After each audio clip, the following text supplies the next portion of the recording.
Good morning, Kaya Vlogs. For today's ulalam is paksiw na isda or kung sa Bisaya pa, inon-ons na yarn. Okay. So, una, hiwa-hiwain natin. Pagkatapos, ilagay sa mahiwagang lagayan. Tapos, maligo ka na kasi ang bahog, mabantot mo na charot. So, maglagay ng onions. Maglagay pagkatapos ng ginger.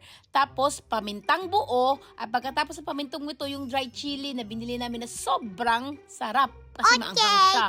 Pagkatapos, black pepper na powder at lagyan ng mahiwagang suka. Dapat itansya mo lang ha yung aslom ng suka ha. Huwag damihan. Tapos kung madamihan mo, lagyan mo din ng tubig. Pagkatapos, lagyan ng mahiwagang asin. At pagkatapos lagyan ng asin, itansya mo din best. Nasa ano lang yung taste mo. Tapos yung Ajinomoto na sarap. Pagkatapos niyan, pakuluin mo ito medium fire, tas hintayin mo. Wag mong alugin, bes, kasi hindi yan itlog, bes. Ang itlog, panggabi lang yan, bes.